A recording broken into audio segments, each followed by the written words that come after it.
Welcome to this beautiful home for Bible translators here in the Judean hills outside Jerusalem, where students are coming from around the world to learn the language of the Bible in the land of the Bible. And just this last spring, we had 15 students from 10 different countries, 4 different continents. So it's a thrill to see them enjoying the resources of this land and realizing what they will be able to go back and share. In fact, recently we saw a video of one of our students enthusiastically leading songs in Hebrew for a whole conference as the joy was being shared.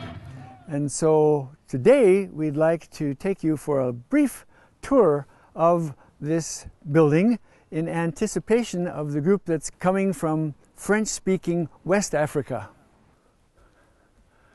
Welcome to our beautiful facility where we have a dormitory upstairs and the seminar table or dining table right here, and our social area nearby, and our kitchen also on this first floor of this beautiful Finnish log cabin. And then, completely beyond our plan to have a 2-story building, we ended up with having to build a bomb shelter down below and eventually digging out the whole hillside so that we're able to have a library and a rock chapel in the semi-basement floor, and that's where I'd like to take you now. Now I've taken you down to our library, where we have these volumes dedicated to the land and the language, so that the translators who come from all over the world will be able to see how many things are same, but very many things are different from the home culture from which they come, and that's why it's so valuable, such a resource when they're able to come and study the language of the Bible in the land of the Bible. Now we're coming into our, as we call it, rock chapel,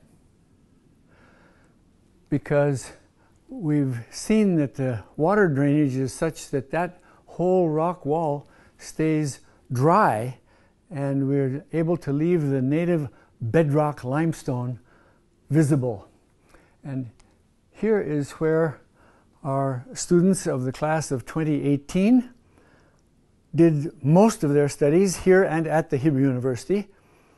And we see these different continents and countries from which they came. This great joy of having people all the way from Paraguay to Mongolia studying together, having fellowship together, and just enjoying the resources of the land. But in conclusion, I'd like to draw attention to one of our students of some years ago, Mary Gardner from Scotland. She worked for years and years in Togo in order to get the New Testament translated into the Ife language. And then she came here for the sake of Hebrew and translating the Old Testament foundations of the New Testament message into the Ife language. And there was a 10-year period with no terrorist incidents in Jerusalem, and then was one incident in which a suitcase exploded by a public telephone booth and killed Mary Gardner. And so we have now a Mary Gardner Fund for those people from West Africa. And this is our appeal actually to you, to put it straightforward, that you would contribute toward the students coming for this coming spring of 2019, coming to study the language of the Bible in the land of the Bible, and coming from the poor countries of West Africa, where in the country where she served in Togo, you can support a family for $300. How are they going to have money to be able to come and participate in this 5-month full spring semester program?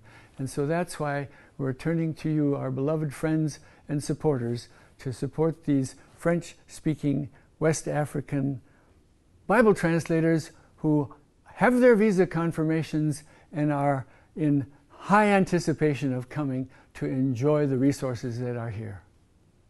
Now that you've had this ever so brief introduction to the Home for Bible Translators, we want to wish you a most blessed Christmas season from the land where our Savior was born, and the land from which the message is going to all the world.